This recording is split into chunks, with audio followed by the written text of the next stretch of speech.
Pessoal, vamos para o nosso assunto do dia, você aí de casa. Sabe como é que funciona o cálculo da sua aposentadoria? Quando que você vai conseguir se aposentar e parar de trabalhar? Você sabe ou você só está ligando aí no modo automático e está deixando para ver isso depois? Gente, são muitas dúvidas, isso é comum. Muita gente não entende se dá para aposentar pelo tempo mínimo de contribuição, qual o impacto do fator previdenciário, será que eu vou conseguir aposentar pelo tempo ou pelo valor de contribuição, né? E mais, quem é dona de casa, trabalhador doméstico, trabalhadora doméstica, quem já está trabalhando há um tempo aí sem carteira assinada, é microempreendedor ou é prestador de serviço, o que muda nesses casos, gente? Como que essa pessoa vai conseguir se aposentar? São muitas dúvidas, muitos questionamentos e às vezes a gente fica aí um pouco perdido, sem orientação. Então a gente vai conversar aqui agora com a Paula Friber, advogada, especialista na área. Paula, bem-vinda, bom dia para você. Bom dia, Bruna, bom dia a todos. Obrigada por me receber aqui. Obrigada a você pela participação. E olha, eu tenho certeza que quem está em casa vai aproveitar esse momento para tirar muitas dúvidas. Por favor. Vamos começar então nosso bate-papo, Paula. Hoje, quais são as principais formas da pessoa se aposentar pelo INSS? Tá. Essa pergunta é um pouco mais complexa do que ela parece, tá? Porque nós temos na nossa cabeça já bem definido, né, que era antes da reforma de 2019, tinha aposentadoria por tempo de contribuição, né, para quem tinha 35 anos de contribuição, e a por idade, né, 60 anos a mulher, 65 anos o homem. Hoje, a reforma misturou essas duas aposentadorias em uma só, que é o que a gente chama de aposentadoria programada hoje. Ela precisa de 65 anos de idade para o homem, 62 para a mulher, aumentou um pouco aí, e para o homem ele tem que ter 20 anos de contribuição, de tempo de contribuição, e a mulher 15, tá? Como é feito o cálculo dessa aposentadoria? Grande questão, né? É uma dúvida importante.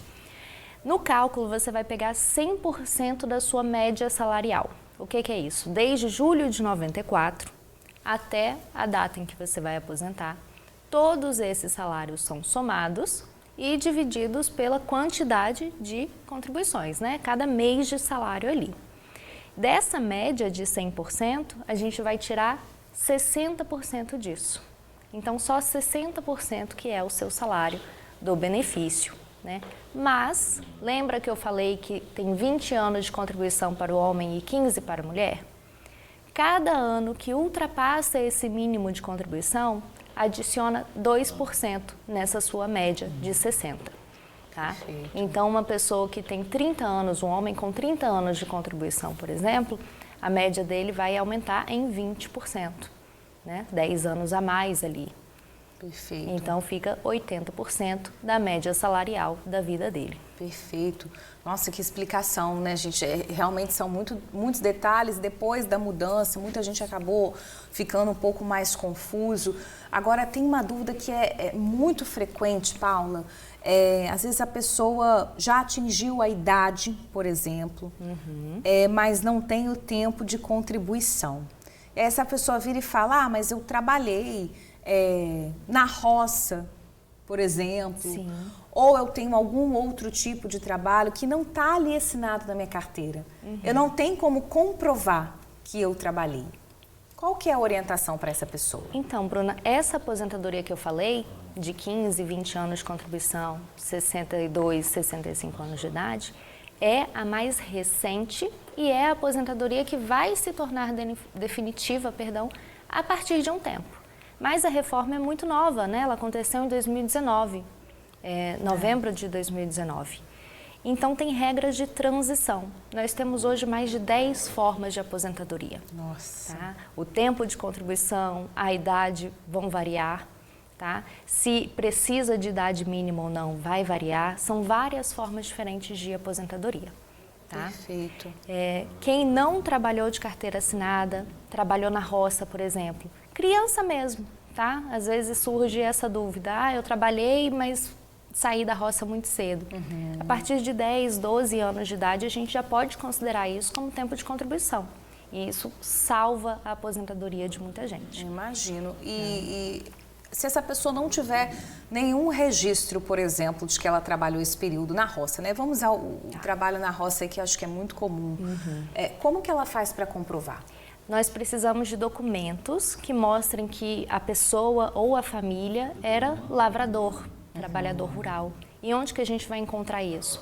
Certidão de nascimento, certidão de casamento, né? Se a propriedade, o terreno era da família ou era de outra pessoa, né? A família trabalhava como meiro.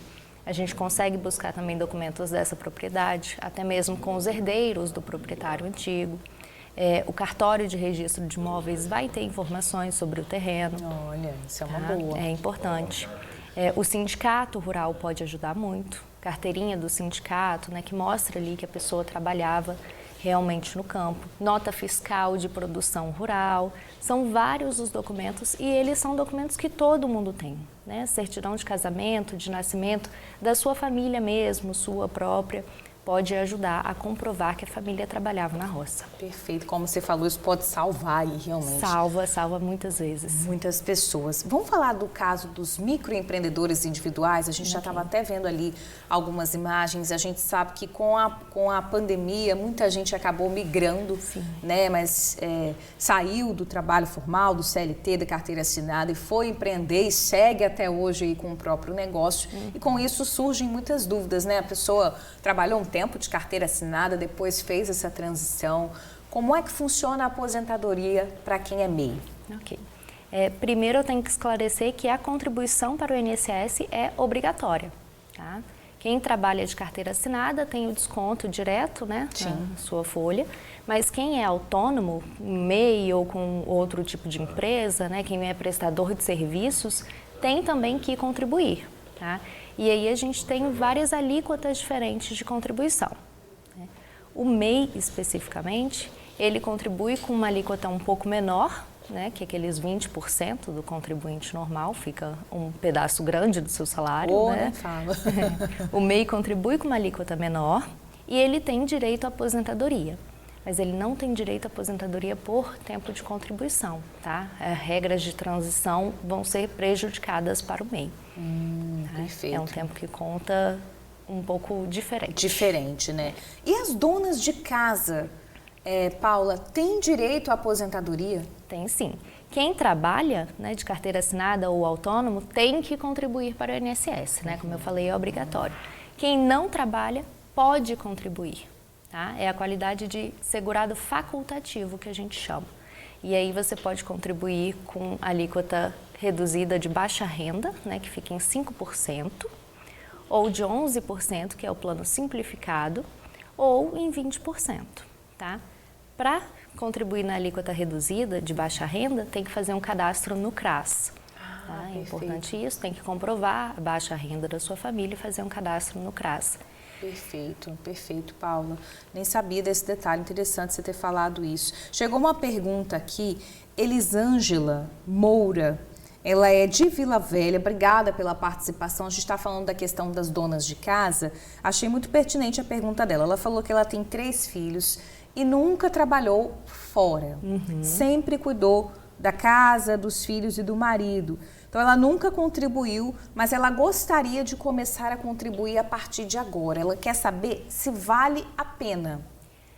Bom dia, Elisângela. Para saber se vale a pena, eu tenho que ver o seu caso específico. Tá? É muito difícil eu falar assim em abstrato. Sem saber a idade, por exemplo, também não, ela não colocou aqui. Sem saber a idade, sem saber a renda geral da sua família. Verdade. Né?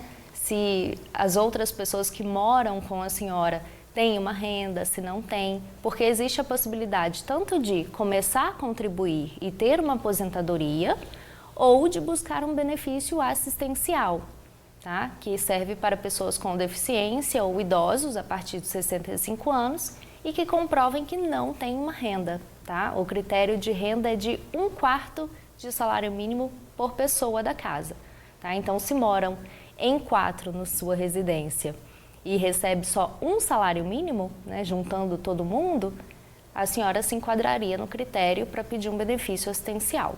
Ah, bacana. É bom saber que tem essa opção. Tem, e também, sim. de repente, a pessoa não conhecia, né? Paula, quem já está aposentado, pode continuar trabalhando? Isso vai mudar alguma coisa no benefício dessa pessoa?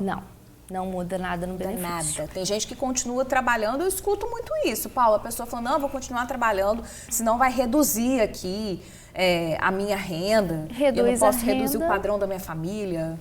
O que reduz a renda, no caso, é que você vai ter a aposentadoria mais o salário, né? Perfeito. Se continuar trabalhando. Então, cortou o salário, fica só na aposentadoria. Essa seria a redução. Você pode continuar trabalhando, mas o período que você trabalhou após se aposentar não vai contar para sua aposentadoria depois. Isso, muita gente acaba achando que isso vai acabar contando. Isso se chama desaposentação e já foi vedado pelo STF. Uau, tá? então Não pode. Não vai mudar nada na aposentadoria. E tem um aspecto que eu preciso lembrar também, que pode continuar trabalhando quem se aposentou normalmente. Mas quem se aposentou pela aposentadoria especial, né, que são pessoas expostas a agentes nocivos à saúde, não podem continuar trabalhando na área nociva. Perfeito. Tá? E quem se aposentou por invalidez também não pode trabalhar, senão perde o benefício. Paula, tem algum jeito de aumentar o valor da aposentadoria? Tem sim. A gente pode complementar contribuições passadas, né? A gente pode fazer um planejamento para saber se pagando mais a partir de hoje surte um efeito, né? Às vezes surte, às vezes não é tão benéfico, você vai gastar mais do que vai receber. Para isso, a gente faz um planejamento previdenciário. Tá? O que é isso? É ver hipóteses futuras de aposentadoria. Né? Se contribuir sobre tanto, vai aposentar tal data com o salário X. Né? Se contribuir sobre Y, vai aposentar tal data com o salário diferente.